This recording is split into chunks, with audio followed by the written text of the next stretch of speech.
गुरु भगवान की शुक्राने हैं। गुरु भगवान को नमन है।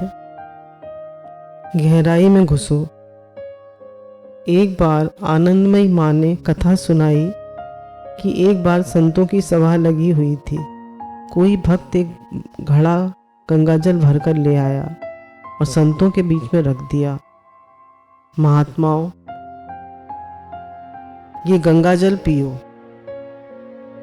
एक संत ने कहा, ये घड़े का भी क्या भाग्य है, इसमें गंगाजल सेवा के लिए आया।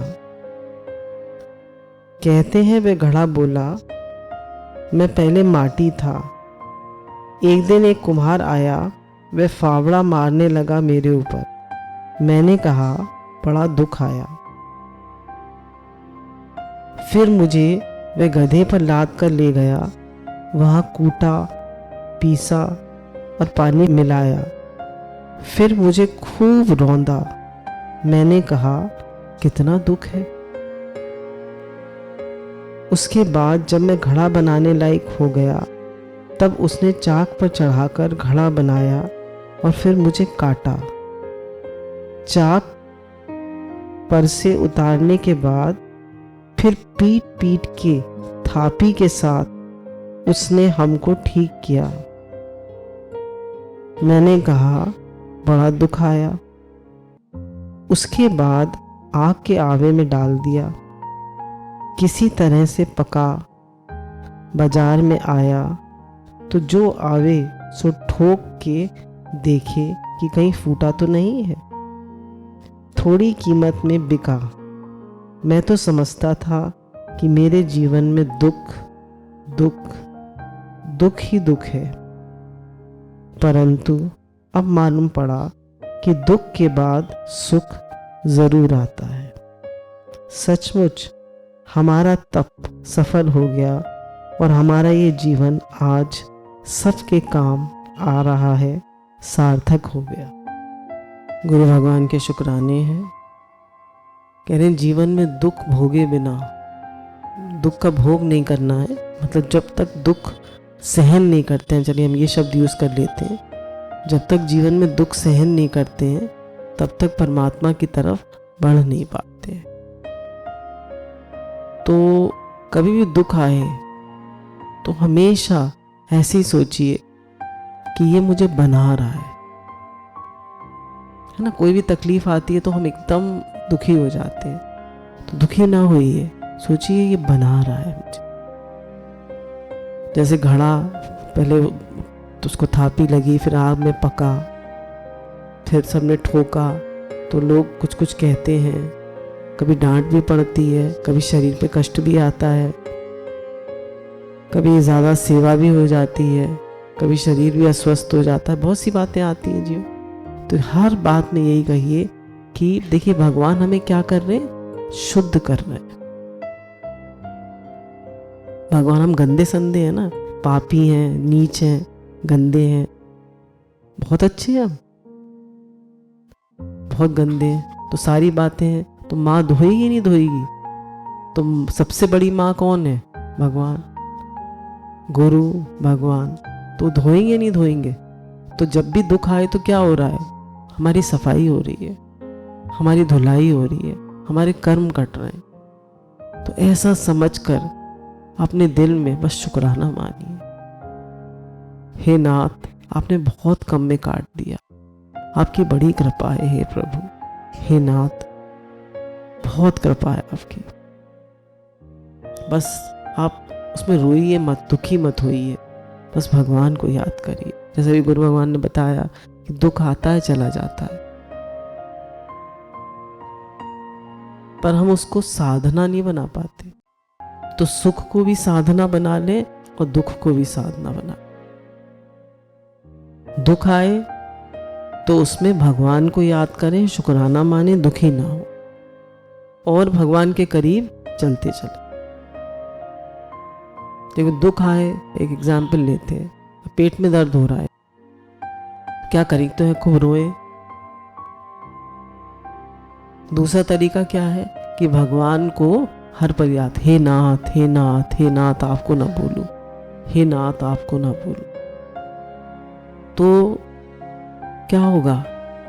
आप बराबर भगवान को याद कर रहे हैं। अच्छा, और कौन दुख दूर कर सकता है?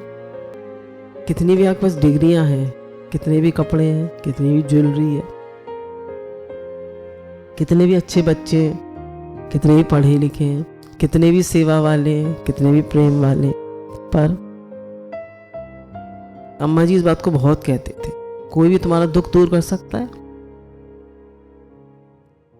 तो सिर्फ आपके भगवान हैं, और वास्तव में भगवान ही है हमारा। अच्छा देखिए, ये जो दिल की धड़कन है, ये कौन करा रहा है? दिल कौन धड़का रहा है? खाना कौन पचा रहा है? आंखों की ज्योति कौन है? वही है। तो ये तो एक मिट्टी है, मिट्टी जिसकी हम मैं करते हैं। अभी हमारे एक प्रेमी है, उनकी सास का शरीर शांत हुआ तो बस बिल्कुल ठीक थी, घर में सबका इंतजार करने, सब लोग दिल्ली गए हुए थे, आए लोग 12 बजे तक, सबसे मिली, एक उल्टी हुई, हॉस्पिटल गई, खत्म। आदमी जब तक बैठा है, जब तक सांस है, तभी तक मनुष्य है, नहीं तो मिट्टी है। और सांस कौन चला रहा है? वही चला रहा है। किस बात का अहंकार करूं? तो कह रहे हैं जब तक आप दुख सहन नहीं करेंगे, है ना। और देखिए, उनका ये भी बता रही थी कि उनको डॉक्टर ने बताया कि इनके शरीर में कुछ नहीं था, 90% इनका ब्लॉकेज था, 10% बस हार्ट काम कर रहा था। फिर भी उमंग उत्साह इतना था संसार के लिए, ये करो वो करो, ये करो वो करो, संसार के लिए। और बड़ा भारी हर चीज का वो उमंग उत्साह शौक। तो शौक जो है, हमेशा याद रखिए, जो जीवन का शौक है वही आपको आगे बढ़ाता है। अब आप भगवान की तरफ बढ़ रहे हैं तो संसार का शौक तो जीरो, संसार का शौक जीरो है या नहीं? 0 0 0 0 0। भगवान नहीं लगे तो 0। और भगवान की तरफ शौक हो जाए तो जैसे उन्हें उमंग उत्साह थी, ऐसी वो उमंग उत्साह हमें हो जाए। सुबह जल्दी उठना है, भगवान का जप करना है। अरे ये अब मतलब 1-1 मिनट गुरु की सीडी सुनो, माला हाथ में पकड़े रहो। जब कुछ लोगों को तो मैंने देखा है वो जप करते ही रहते हैं, या तो सुनते रहते हैं गुरु का वो जो बजता है नाम जप, या फिर अपना पढ़ते लिखते रहते, और अपना खाना पीना कुछ चलता रहता है, बनाना तो उसमें भी वो अपना जप चलता रहता है उनका। और जो कुछ हो रहा है प्रभु आपके लिए हो रहा है। तो कह रहे हैं हर चीज को तप बना लो, हर चीज को साधना बना लो। भगवान से बहुत प्रार्थना करो कि मन में किसी के प्रति भी जरा भी राग द्वेष ना आए। क्यों? राग द्वेष हमारी सारी शक्ति को खींच लेता है, सारी शक्ति को खत्म कर देता है राग द्वेष। किसी के प्रति गुस्सा, चिढ़, नाराजगी कुछ नहीं। जो हो रहा है भगवान की मर्जी से हो रहा है, अच्छा हो रहा है, बढ़िया हो रहा है। अभिप्राय ये है कि ये मत देखो कि क्या दुख आ रहा है, गहराई में घुसो और ये देखो कि कौन दुख दे रहा है। कह रहे ये मत देखो कौन सा दुख आ रहा है, पर कौन दुख दे रहा है। कौन दुख दे रहा है? कोई मनुष्य दे रहा है? भगवान की कृपा हो रही है। क्यों? आपकी धुलाई हो रही है, सफाई हो रही है। अगर हमारा प्रियतम, हमारा प्रभु ही हमको सताने वाला है, वह परम दयालु, वह उदार चूड़ामणि, वह रसिक चक्रवर्ती हमको दुख देने वाला है, तो उस दुख के आने में भी कोई ना कोई रहस्य होगा, उसमें भी हमारे सुख का बीज निहित है। तो कह रहे हैं दुख में भी हमारे सुख का बीज निहित है। तो इसलिए बोले बलिहारी बा दुख के, जो पल पल नाम रटाए। ऐसी ऐसी बातें हैं इसके बारे में, यदि हम ये बतावें कि तुम्हारे घर में जो घाटा हुआ है वे ईश्वर की बड़ी कृपा है, मानेंगे? हमारे घर में जो घाटा हुआ है वे ईश्वर की बड़ी कृपा है, तो आप इसे सुनना पसंद नहीं करेंगे। तुम्हारे घर में जो मृत्यु हुई है, तुम्हारे शरीर में जो रोग हुआ है, यदि हम बतावें कि ये ईश्वर ने दिया है, बड़ी भारी तुम पर कृपा की है, तो वह आपको समय से समझ में आवेगा। कह रहे रोग आया है, बड़ी कृपा हुई है, घाटा हुआ है, बड़ी कृपा हुई है, बीमारी आई है, बड़ी कृपा हुई है, किसी की मृत्यु हुई है, बड़ी कृपा। समझ में आता है हमारे? नहीं आता है। तो कह रहे हैं समय से समझ में आएगा। समय से कैसे आएगा? जैसे काफी लोग बताते हैं कि पहले हमारा भगवान से प्रेम नहीं था और सत्संग में भी नहीं आते थे। जब दुख आया तो सत्संग से भी जुड़ गए और भगवान से भी प्रेम हो गया। तो वो दुख कृपा हुई या कृपा हुई? कृपा। बात सत्य यही है कि इसमें ईश्वर की कृपा है। कैसे? तो देखो, ईश्वर इसमें तुम्हारी आसक्ति छुड़ाता है, बंधन छुड़ाता है, दुख छुड़ाता है, अहंकार छुड़ाता है। इसमें ईश्वर तुम्हारा राग द्वेष छुड़ाता है। बड़ी कृपा ईश्वर करता है। जब भी कोई आपको बुरी तरह करे, डांटे या कोई भी लड़ाई झगड़ा हो, कुछ भी बात हो, हमेशा समझिए बड़ी कृपा है भगवान की। और जब भी कुछ बात होना शुरू हो, कोई भी बात, तो फौरन भगवान के समर्पित हो जाइए। भगवान दैन्य में और सहनशीलता में रखना। भगवान ऐसी बात कोई मुख से ना निकले जिसमें किसी को दुख मिले या कोई भी बात आगे बढ़े। दैन्य और सहनशीलता में रखना प्रभु। कोई बात मुख से ऐसी ना कहलवा। फौरन आपको याद आ जाए और समर्पित हो जाइए भगवान की। अपने आप रक्षा करते हैं। तो वह आपकी आसक्ति छुड़ाता है, बंधन छुड़ाता है, दुख छुड़ाता है, अहंकार छुड़ाता है। इसमें ईश्वर तुम्हारा राग द्वेष छुड़ाता है। जब भी कोई दुख आता है तो भगवान सब छुड़ाते हैं। देखिए, जब कोई बीमारी आती है, तकलीफ आती है, तो कितने दैन्य हो जाते हैं। किसी को ऑपरेशन के लिए जाना होगा, क्या करेगा? सबके पैर छुएगा, सबसे माफी मांगेगा। करेगा नहीं करेगा? क्यों? दैन्यता है कि भाई मैं ठीक रहूं। दैन्य भाव है ना। बड़ी कृपा ईश्वर करता है। यदि हम इस कृपा की व्याख्या व्यक्तिगत रूप से करें तब तो आदमी चिढ़ जाएगा। किसी को बताने लगे, देखो तुम्हारे जीवन में ये दुख आया ना। जैसे मैं अपनी बात बताती हूँ कि जब शरीर में डायबिटीज हुई तो शरीर बहुत यंग था। तो अम्मा जी कहने लगी कि तू सबको मीठा खिला। तो बड़ी कृपा हुई है भगवान की। तो इधर बहुत बुरा लगा, है ना। बुरा लगेगा ही। तो पर समझ नहीं थी। पर अब लगता है कि जो होता है अच्छे के लिए होता है। जीवन एक साधना बन गई। अब बेकार की चीज नहीं खाएंगे, भोगों में मन नहीं जाएगा, है ना। भगवान ने बहुत सी बातों से छुड़ा दिया। तो क्या होगा? तला भुना पिए वो सब खाएंगे। तो भगवान ने सब बातों से छुड़ा दिया। तो हर चीज में कृपा है, पर हमारे पास देखने की दृष्टि नहीं। हमारे पास दृष्टि नहीं है। अभी एक बिटिया के पैर की 2 हड्डियां टूट गई, इसके पैर की। तो अभी वो टूटे हुए पैर में भी वो हमारे साथ पूरी चली गई।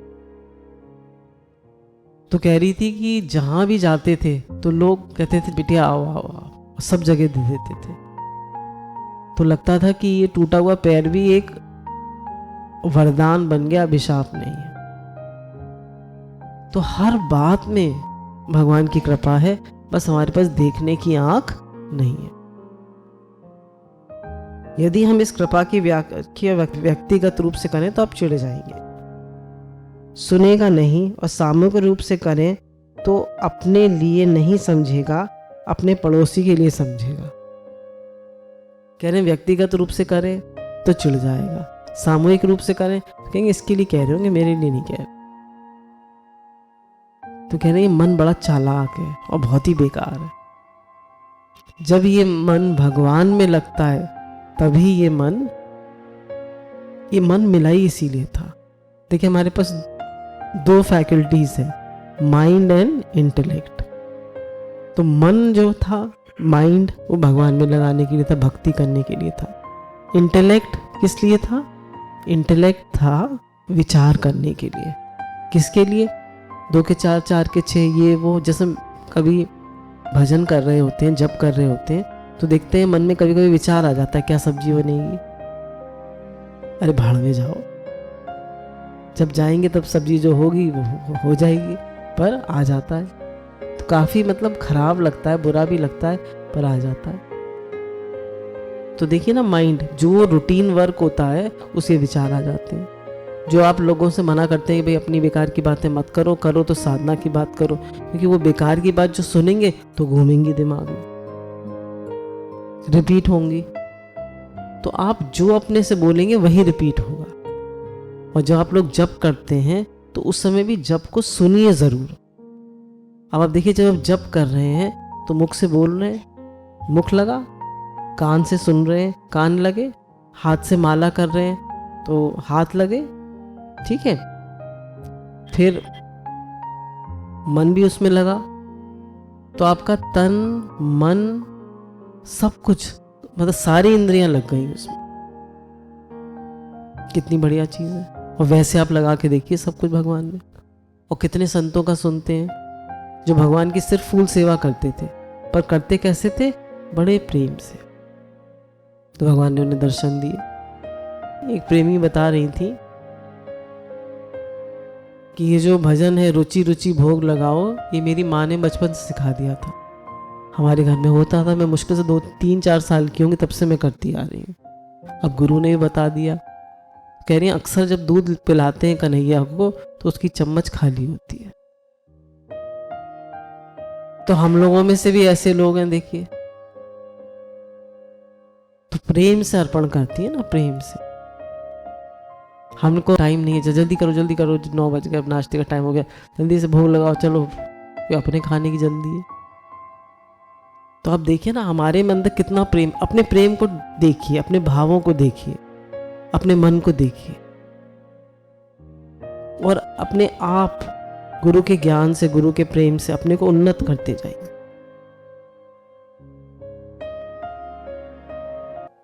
गुरु भगवान के शुक्राने हैं, गुरु भगवान को नमन है।